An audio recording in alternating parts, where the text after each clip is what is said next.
Hi friend, I didn't know, oh my god. I didn't know if I wanted to make this video. I can't even talk, oh my god. I didn't know if I wanted to make this video or not, so you might see it or you might not. I just wanted to explain why I haven't been posting, and also why in my future videos that might be upcoming, why I don't have the best mood, I guess. As you might have seen from the title, I'm sorry, I can't do this.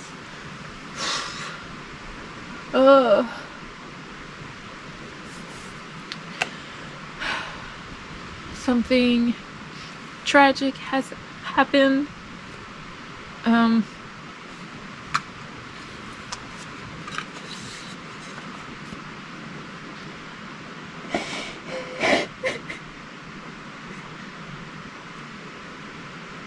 We had to have Hustle euthanized.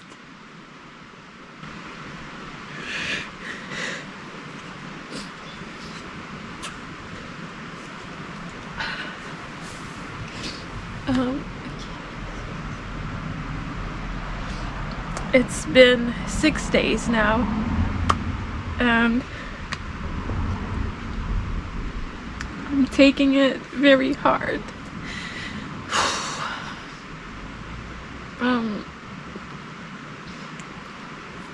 For those of you who have followed the journey, well, I'm guessing you're the only ones that are gonna watch this video, but you know how much I loved Hustle. So much. I feel like I lost a child. That's how I feel like. So if you follow the journey, you know that Hustle was pretty sick. So he was 8 years old and 2 months. And he's been having issues since he was about 1 year old. It started with, well, he just had like feline herpes, you know, like the eyes that leak and whatever, but that's totally fine. And then he started having asthma, and we knew that asthma for cats is different than with humans. It can be a lot more dangerous, and it can actually be fatal. Some cats are easy to manage with puffers, a bit of steroids, but for Hustle, it's been a struggle for 7 years. He developed diabetes, and we were told that the steroids would potentially eventually cause other issues, and we know that it was very dangerous for kidney issues also, so we were expecting that. He also had thyroid issues, but his thyroid was looking a lot better. His numbers were super low, so we were thinking, wow, like he's turning the corner, like he might not need the medication anymore. But anyways, during the weekend, he started like not eating at all and having diarrhea, and we were trying everything. And anyways, we ended up going to the emergency again, and I had a bad feeling.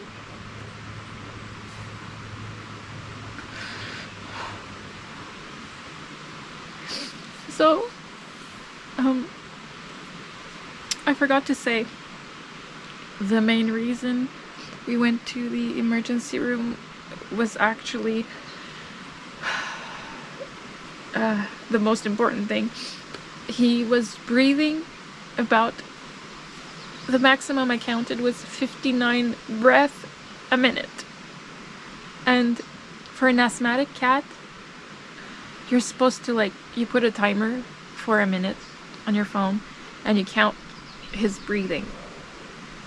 And if it's above 30 breaths a minute, then you should go to the emergency. And at his, like, the worst point he got when he was younger, when he was hospitalized, it was like in the 40 breaths a minute, and that was pretty bad, and he was coughing so much. But this time he went up to 59 breaths a minute. That's 1 breath a second. It's extremely fast, and we were extremely worried. But what was very weird is that he wasn't coughing, so we were like, what the hell, it's not asthma because he's not coughing. And so we told them, we went to the emergency room, we told them that he was at 59 breaths a minute, so they put him in an oxygen tank in the back. And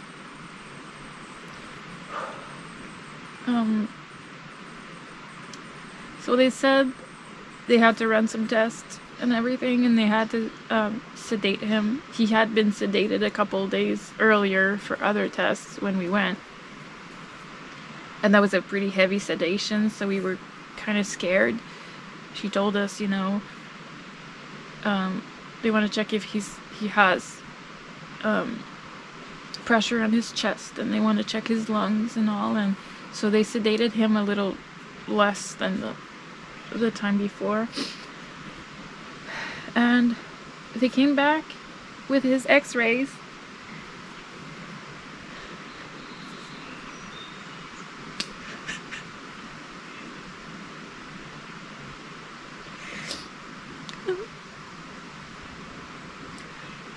And the x-rays were horrible. Like, the lungs are supposed to be all black in the x-rays. They were all white. There was so much mucus. A part of his right lung was already collapsed from a couple years ago when he got hospitalized. So that part was normal, but now it was almost all of his right lung was completely inflamed. Like, he couldn't breathe. And he wasn't showing it that much. Like, of course he wasn't feeling well, but anyways, the left lung was also inflamed, not as much, but there was 2 parts that to them kind of looked like tumors, start of tumors, and or it could be start of a bad inflammation, like the lung being compromised, you know. So yeah, when she showed us the results, she said a sentence that, like, is staying in my head. It keeps playing in my head. She said, she just said, he's a very sick boy. And that made me cry so much. And I knew what that meant. I knew that she thought we would have to put him down, but I didn't want to accept it. So she said there was pressure on his heart. I'm guessing it's because of the inflammation of his lungs. And also there was a start of kidney disease. And maybe a start of tumors on his lungs. And his lungs were completely inflamed. And for some reason, he also started urinary infection. Like, it all happened. Like, yes, he was sick all of his life, but like these past few weeks, it all happened all at once, and we're trying to figure out what the hell is going on, because we tried everything for him to help.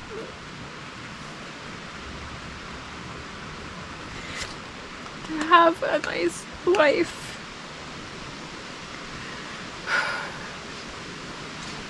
Like,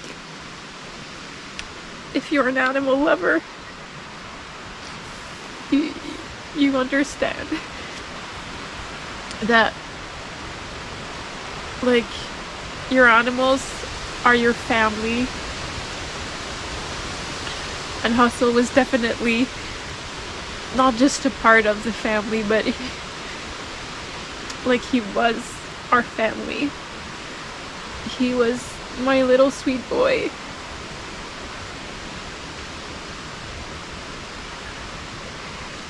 And I miss him so much. The dog is going crazy, so I'm gonna go inside. I think we were in the room for like another hour, and I hyperventilated, which is the first time that ever happened to me. I was on the verge of passing out, and because I just knew what we had to do, and I felt like if we had him euthanized, it would mean we would just give up on him, you know? I still don't feel good about my decision. I regret.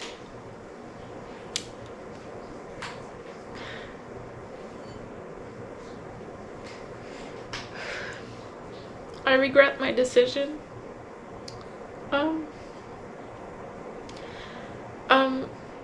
To be completely honest with you, someone came back and said, oh, the vet just wanted me to check up, like, and I said, just like, we're gonna be here for like a whole week because I can't take a decision.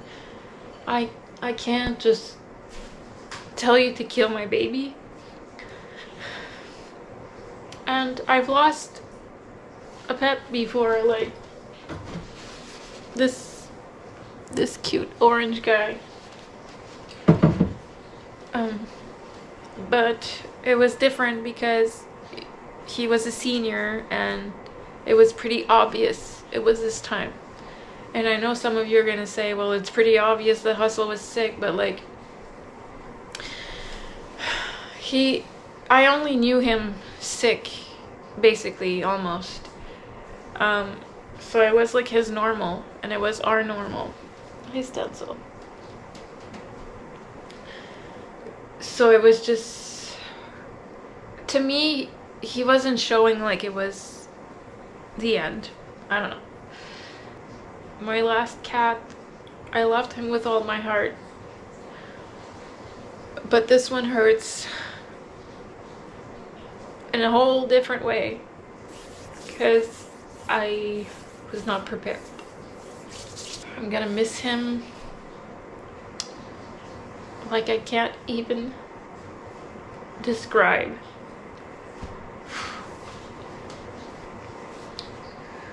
The pain inside is so intense.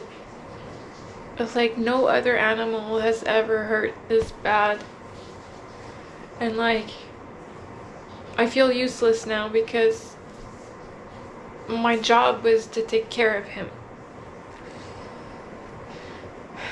And every day, 8 a.m., 8 p.m., he had his meds. It was a whole routine. And now, every time it's 8 a.m., I wake up and I'm like, I've been waking up at 8 for like 7 years. So I'm up and I'm like, oh, well, there's nothing to do. And at 8 p.m., I automatically know what time it is, because for 7 years I had something to do at 8 p.m. and now it's like I have to find a whole new routine, and I know it's gonna take some time, and I know it's gonna be easier and easier, and like I know all of this. It's just going through it. I don't feel like going through it I want Hustle. I told Hustle every day, every single day, do you know how much I love you? You're the love of my life. And I really felt it. Like, it feels like it's more than just a pet, is what I'm trying to get at. But yeah, we had this little box for him, and we had one for my older cat also. So I want to get a frame for his photo and his paw print, because obviously I had a paw print made.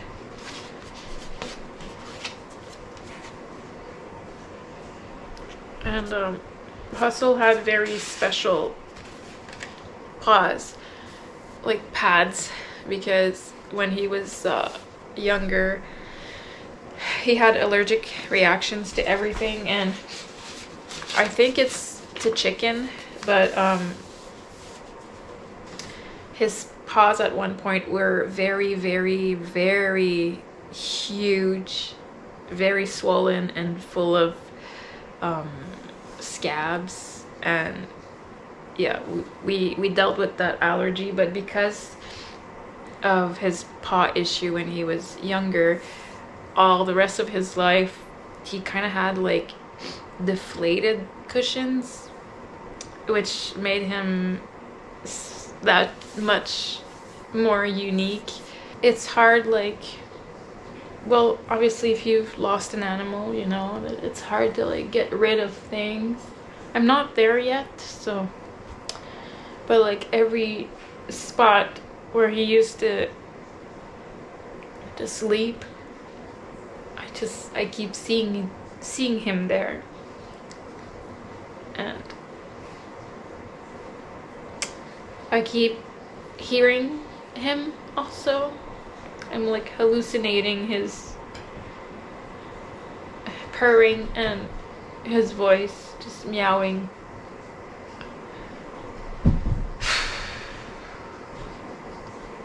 We're really gonna miss him so much.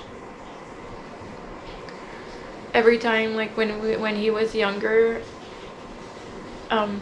we would just take the cheese out of the fridge, and he knew exactly what it was, so he came running, "Meh, meh." And every time we'd have him like smell something also, he would smell with his mouth open, because cats have this little gland, I think, or whatever, like in their palate to smell. But usually a cat will smell something and then open his mouth like to analyze the smell, you know. But he was very different. He smelled with his mouth open, so he'd make a noise. I can't really do it, but you'd make him smell something like this and he'd be like and that was so unique to him. And also another thing that I always thought was pretty funny is usually cats, when they scratch themselves, they sit down and then they scratch with their back paw, you know. And dogs do it either way, like standing or sitting down, but cats is though it's always sitting down. But he's like would scratch himself standing up like a dog, and I always thought it was very funny. Just, he was so different. Like, I've never known a soul that was so pure, like human, animal, anything. He was just so pure. He had absolutely nothing bad in him. Nothing. I've never known a soul this gentle. Like, sometimes a cat will be mad at you or will be kind of a bitch, you know, that's kind of a cat thing. He was not like that. Not at all. So different. Like, it was weird how, like, nice he was. and he purred all the time. When he was little, Phil just like, because he would always like look at us and make like his little small eyes. That means I love you. And at one point, Phil just pointed him, and he looked at him and he started purring. Like, just because he was pointed at. Like, he had so much love, and I'm gonna miss that so much.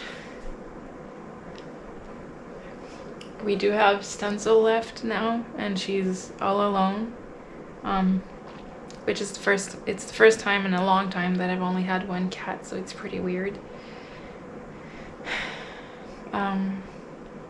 So yeah, I think I'm gonna end the video here, and I'll show you guys a bit of footage, which is it's gonna be very hard to put together, but I'm gonna try and show you guys a bit of footage of Hustle. I wanted you guys to know because you're not gonna see him in the background anymore.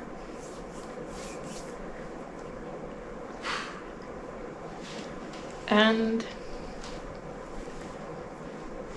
yeah, I just wanted you to know why I haven't been present and why I will probably be taking the channel pretty slowly. I do still really want to reach my goal of 1,000 subscribers, and I will be posting another video soon, because Phil and I just we had to like change our mind the other day, think of something else, so we redid the hallway, the entry. But I just wanted to explain why in that video you don't see me much, and maybe I don't look like I'm in a great mood. So I'm gonna leave you on some cute footage of my little boy. And I'm sorry if this was a downer, but thank you all for understanding and for being there. So yeah, on this, have a great day. Bye.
Faced with America's growing demand for more automobiles, in 1961, General Motors jumps on the potential of this new robot arm